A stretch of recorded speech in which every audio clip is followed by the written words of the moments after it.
In case you haven't heard, the son of a former major leaguer is setting the baseball world on fire north of the border. And his name isn't Vlad Guerrero Jr. It's Bo Bichette. My name is Bobby, and welcome back to another edition of Stat Stories. So first things first, we need to know Bo. He is the son of four-time All-Star Dante Bichette, who is best remembered as a slugging outfielder for the Rockies in the 90s, but more on him later. Bo also has an older brother, Dante Jr., who hopes to have a major league debut of his own one day. Bo was a second-round draft pick of the Blue Jays back in 2016 and has made his major league debut a little over 3 years later at age 21. But before we jump into his hot start to life in the bigs, let's look at his time spent in the minors. 2016 at rookie ball, Bichette missed significant time due to a ruptured appendix, but tore up the league with a .427 batting average, 4 homers, 9 doubles, and drove in 36 runs in just 22 games.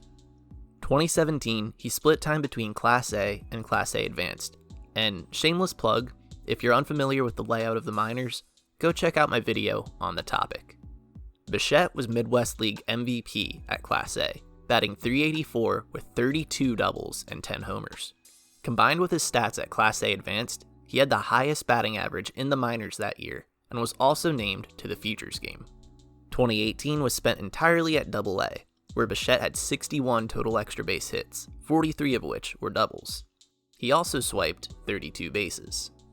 And 2019 at AAA, he didn't quite stand out like he had at other levels, but keep in mind, he's just 21 years old. So how about his prospect status?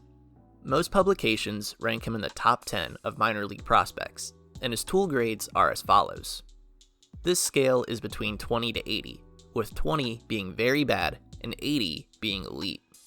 And Bichette is average to above average in every category. A good comp to him tool-wise is Gleyber Torres of the Yankees, who had these ratings in 2017. The only difference is the defensive ratings, as some scouts think Bichette will wind up playing second base in the long run. Alright, time to get into Bichette's first week plus in the majors. First game, batting 6th, singles in his first at-bat, and that's it. Second game, moved to the leadoff spot, leads off the game with a single and scores, later adds another single and a walk. Game 3, leadoff double, first career home run, and also a single, so just a triple shy of the cycle. Game 4, leadoff walk, RBI single, and a double. Fifth game, hits a double in the 5th inning and walks. Game 6 now. This is the first game that the Blue Jays lose with Bichette in the lineup. Still, Bichette leads off with a double and scores, later adds a single. 7th game, you know the drill. He leads off the game with a double, also hits a solo home run in the 7th. 8th game out of 11 now, and what does Bichette do? He leads off with a double and scores. And he adds another solo homer. The Blue Jays win 2-0 with Bichette scoring both runs. 9th game, singles and was caught stealing, but then doubles and successfully steals third base. Game number 10, just one hit, but it's a double, also walks. And lastly, game 11, his first game in Toronto, he hits a 2-run homer, and it seems par for the course at this point. He hits an RBI double. Now I know that was a lot to throw at you, but let's look at this collectively now. In 11 games, Bo Bichette had 20 hits and batted .408. 8 of the 11 games were multi-hit games, and only in his first game did he reach base just once. And remember, in that first game, he batted 6th, so as a leadoff hitter, Bichette has an on-base percentage of .469. Now, more remarkable than getting a hit in each of his first 11 big league contests, Bichette hit a double in 9 straight games. No one has done that, ever. And he's the first rookie with any type of extra base hit in 11 straight games since Ted Williams. This type of big league start is something we haven't seen before. Or have we seen it before? I thought I would have to search a long time for a comparable big league start, but I didn't need to look past 2019. Enter Pete Alonso. Over his first 11 games, Alonso had 15 hits, including 6 doubles and 5 homers. Using weighted runs created plus, Bichette and Alonso had equally valuable offensive starts. How about Yordan Alvarez? He put on a show with the long ball, but only had 2 doubles. Still, He had quite the start, and he drew some walks too. What about Bichette's 11-game hit streak?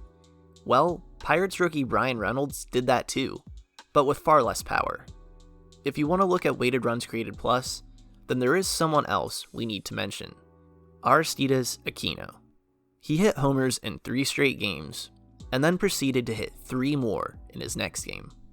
Now Aquino had 1 plate appearance in 2018, so technically that counts toward his first 11 games, but his first 10 in 2019 have been phenomenal. Just for good measure, here's Trevor Story, whose 2016 debut was quite the story. Like Bichette, he is a shortstop, and like Aquino, he hit 6 home runs in 4 games, but he only walked twice and struck out an extraordinary 19 times. But back to Bichette. See, Bichette has grabbed headlines because he has performed well in every game, and given his small 6-foot frame, those unfamiliar with him are surprised by his power. But we really shouldn't be surprised, considering who his dad is. Dante Bichette was at his peak in the high-powered late 90s, and his skill set was right for the time. He had 133 RBI in 1999, a season in which 59 players reached the 100 RBI mark. Why do I tell you this? Because Bichette was a traditional stat darling, but does not fare well with advanced metrics. That 1999 season, 133 RBI, 74 extra base hits, a weighted runs created plus of 100. Exactly league average. Throw in absolutely terrible defense, and his wins above replacement is negative 2.1. His son Bo has .8 WAR at the time of recording. It took Dante over 5 seasons to reach that mark, and he only totaled 8.9 for his career. Alright, so one last thing. What does the future hold for Bo Bichette? Well, he's obviously going to cool down from his hot start, but I can see him becoming a 30 home run hitter down the line. If you think that's too high, just know Ronald Acuna Jr. had a lower power rating as a prospect. Bichette's walk rate is pretty average, and I could say the same about his defense at short, but by all accounts, his fielding has improved over time. As for base running, his speed is pretty standard, but he's shown a knack for stealing bases.